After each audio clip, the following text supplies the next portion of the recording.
Trump destruye la locura intervencionista de Lula, mientras Flávio explota en las encuestas al mismo tiempo que el gobierno brasileño intenta convertir una medida contra las facciones criminales en un discurso de miedo contra el propio Brasil. El Departamento de Estado de Estados Unidos calificó como absurdo el temor manifestado por el ministro de Relaciones Exteriores de Brasil, Mauro Vieira, de que Washington pueda utilizar la fuerza militar en territorio brasileño. La alerta de Itamaraty ocurre después de que el gobierno estadounidense clasificara a las facciones Primero Comando da Capital y Comando Vermelho como organizaciones terroristas. En respuesta exclusiva a Metrópolis, el organismo de Estados Unidos criticó la hipótesis y afirmó que las medidas tienen como objetivo combatir a los grupos criminales que actúan en territorio estadounidense. El Departamento de Estado también descartó cualquier posibilidad de que la designación tenga como objetivo justificar una intervención en Brasil. La dependencia sostiene que la política de Estados Unidos está enfocada en combatir organizaciones criminales que operan en territorio estadounidense y que las llamadas alegaciones vagas de intervenciones militares pueden ayudar e incentivar a grupos terroristas. La declaración responde a las declaraciones del canciller Mauro Vieira. En un documento enviado a la Cámara de Diputados, él afirma que la decisión unilateral de clasificar al PCC y al Comando Vermelho como organizaciones terroristas podría abrir margen para acciones extraterritoriales contra instituciones brasileñas con riesgo de fuerza militar estadounidense. El mensaje llegó después de que Mauro Vieira, ministro de Relaciones Exteriores de Lula, afirmara en un documento enviado a la Cámara de Diputados que la decisión estadounidense podría generar riesgo de acción militar contra Brasil. La respuesta de Washington golpeó de lleno la narrativa del gobierno. La medida apunta a grupos criminales, lavado de dinero, narcotráfico y redes que ya operan fuera de las fronteras brasileñas, no al pueblo brasileño. Mientras tanto, Flávio Bolsonaro fue a Estados Unidos a defender la suspensión de la tarifa sobre productos brasileños. Buenos días a todos. Mi nombre es Flávio Bolsonaro, soy senador de la República de Brasil y la fecha candidata de las elecciones de octubre, el mes pasado, la conocí. Me reuní con el presidente Trump, el vicepresidente Vance y el secretario Rubio para pedirle a Estados Unidos que no imponga aranceles a las empresas brasileñas. Hoy me gustaría compartir con esta comisión los mismos argumentos que les presenté a ellos y explicar por qué esa solicitud sirve a los intereses tanto de Brasil como de Estados Unidos. Los datos de 2025 muestran que estos aranceles no han producido los resultados que Estados Unidos pretendía. En cambio, han sido explotados políticamente por la administración actual de Brasil. El mismo gobierno al que estas medidas pretendían presionar ha ganado fuerza en las encuestas, mientras que el comercio de Brasil con China alcanzó un récord de 170.000 millones de dólares, más del doble de sus 83.000 millones de dólares en comercio con Estados Unidos. China ha absorbido las exportaciones brasileñas que fueron desplazadas del mercado estadounidense por estos aranceles. En otras palabras, cada arancel adicional fortalece al mismo gobierno que se pretende presionar. Ese mismo día, una encuesta de Herpe mostró a Flávio numéricamente por delante de Lula en una posible segunda vuelta. Con 45 contra 42% ya te voy a contar todo eso. Si te gusta este tipo de contenido directo y sin rodeos, considera suscribirte porque aquí hay videos así todos los días. El gobierno de Trump rebatió el punto más sensible de la declaración de Itamaraty, cuando el Departamento de Estado calificó como absurda la hipótesis de que Estados Unidos estaría usando la clasificación del PCC y del Comando Vermelho para justificar una intervención en Brasil.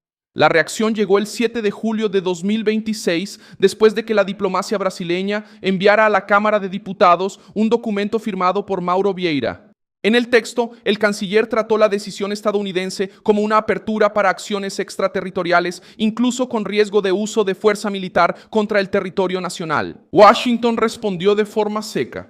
Según el Departamento de Estado, Estados Unidos está adoptando medidas dentro de sus propias competencias para combatir a los narcoterroristas y proteger al pueblo estadounidense contra pandillas brasileñas que también han comenzado a operar en territorio estadounidense. La frase más fuerte fue contra el intento de sembrar miedo. La diplomacia estadounidense afirmó que las acusaciones vagas sobre intervención suelen servir de pretexto para ayudar e incentivar a algunos de los grupos más violentos. Es ahí donde el caso se vuelve grave para el gobierno de Lula. El Itamaraty intentó llevar la discusión al ámbito de la soberanía, pero la respuesta de Estados Unidos volvió a poner el tema en el terreno del crimen organizado. La clasificación del PCC y del Comando Vermelho como organizaciones terroristas no afecta al trabajador brasileño, al pequeño empresario, al agricultor, al comerciante ni a la familia común. Afecta a grupos acusados de narcotráfico, lavado de dinero, violencia organizada y actuación internacional.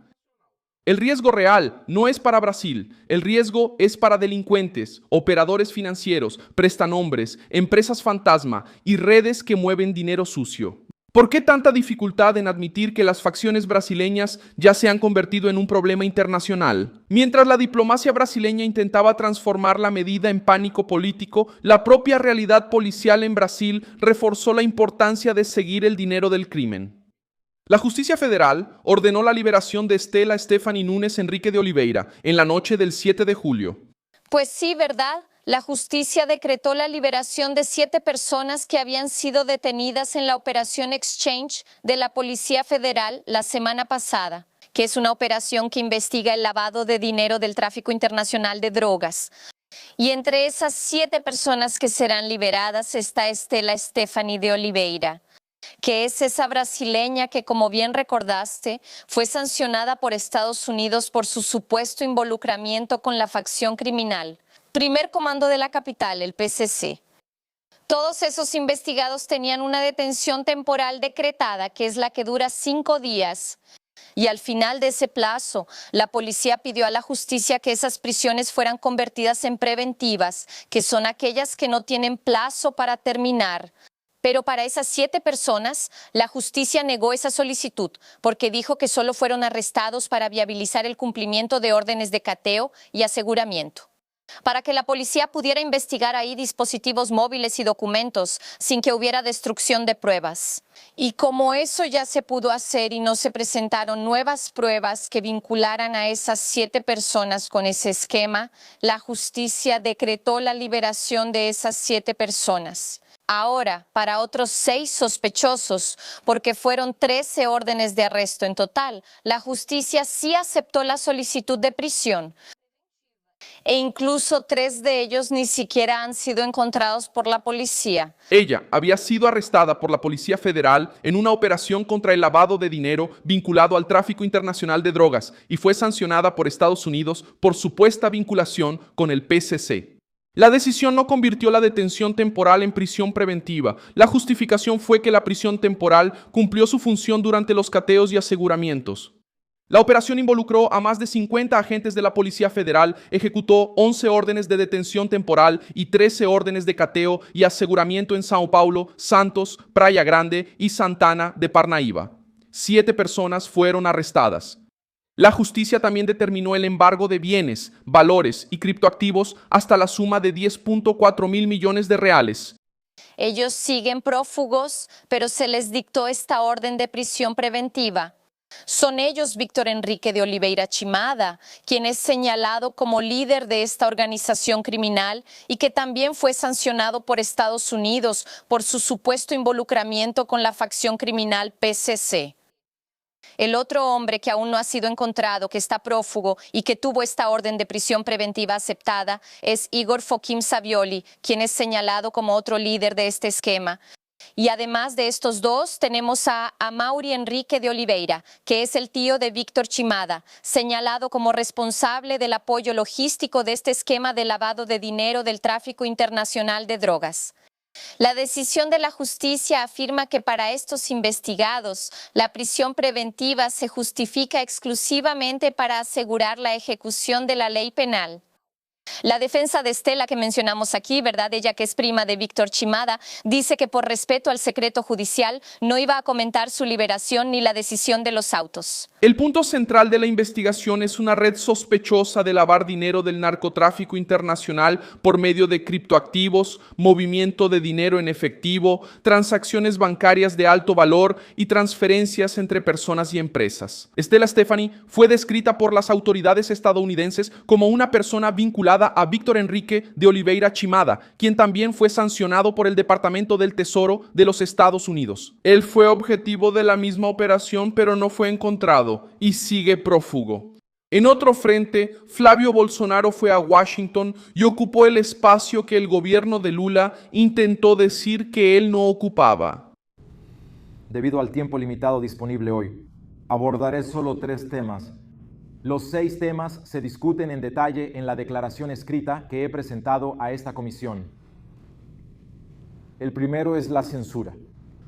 Las órdenes confidenciales dirigidas a las plataformas digitales estadounidenses no se originaron en el Congreso Nacional de Brasil. Fueron emitidas por un magistrado del Tribunal Federal de Supervisión de Brasil y por la administración del presidente Lula, basándose en decretos ejecutivos y fallos judiciales en lugar de legislación debidamente promulgada por el Parlamento. Un arancel del 25% penaliza a todo el pueblo brasileño, excepto a las mismas autoridades responsables de esas decisiones. El segundo tema es la confidencialidad. El segundo tema es la confidencialidad. El segundo tema es la confidencialidad. Corrupción. La corrupción es uno de los mayores flagelos que enfrenta el pueblo brasileño. No hay desacuerdo en eso. Pero la corrupción tiene responsables identificables.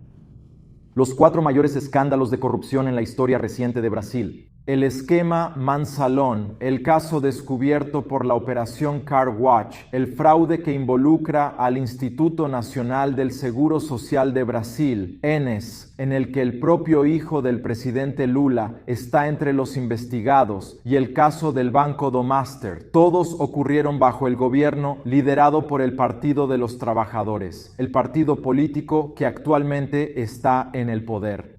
Brasil luego experimentó 4 años bajo el presidente Bolsonaro sin un solo escándalo de corrupción comprobado. Durante una audiencia pública en la oficina del representante de comercio de Estados Unidos, el 7 de julio, Flavio pidió que el gobierno estadounidense desistiera de la tarifa del 25% sobre productos brasileños. Afirmó que el recargo castigaría al pueblo brasileño y no a las autoridades responsables de las decisiones políticas que molestaron a Washington. Flavio también defendió el PIX.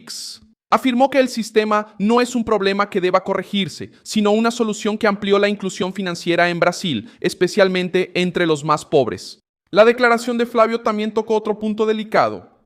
Criticó decisiones del gobierno de Lula y medidas relacionadas con plataformas digitales, además de mencionar al Supremo Tribunal Federal como parte del entorno que llevó a que aumentara la tensión comercial. El senador también habló sobre la corrupción y defendió que los errores políticos y los escándalos de los gobiernos petistas no pueden ser motivo para penalizar al pueblo brasileño. La corrupción se ha convertido en una característica definitoria de la izquierda política de Brasil. El pueblo brasileño no debería ser castigado por ello. El tercer tema es PIX. PIX, el sistema de pagos instantáneos de Brasil, fue creado durante la administración de Bolsonaro. PIX no es un problema que deba solucionarse, es una solución. Amplió la inclusión financiera al incorporar a millones de brasileños, especialmente a los más pobres, a la economía formal. Ese progreso también benefició directamente a las empresas estadounidenses, ya que el volumen de transacciones realizadas a través de tarjetas de pago emitidas por marcas estadounidenses sigue creciendo junto con la adopción generalizada de PIX, ya que esas empresas ofrecen servicios que complementan en lugar de competir con el sistema de pagos instantáneos de Brasil. Brasil celebrará elecciones presidenciales en octubre. En solo 90 días, el panorama político del país podría verse completamente diferente. Imponer un arancel ahora, que sería difícil de revertir, recompensaría a los responsables de las acciones en cuestión, mientras castigaría a quienes han soportado sus consecuencias. Sería el peor momento posible para actuar. Respetuosamente le pido a este comité, no impongan aranceles a Brasil, preserven el éxito de PIX, cancelen esta acción y permítannos negociar. Dios los bendiga a Brasil, muchas gracias. Dios los bendiga a Brasil, muchas gracias. Es un revés duro para Lula. Mientras el Planalto intenta decir que Flavio está en contra de Brasil, Flavio apareció pidiendo la cancelación de una tarifa contra Brasil. La encuesta GERP, publicada el 8 de julio, añadió más presión. En el escenario de segunda vuelta, Flavio Bolsonaro aparece con el 45% de las intenciones de voto contra el 42% de Lula. El sondeo entrevistó a 2.000 personas entre el 3 y el 7 de julio de 2026 y tiene un margen de error de 2 puntos porcentuales. La situación crea un contraste difícil para el Palacio de Planalto. Por un lado, el Itamaraty aparece siendo desmentido por una institución extranjera. Por otro lado, Flavio aparece defendiendo la suspensión de tarifas que podrían afectar a sectores productivos brasileños.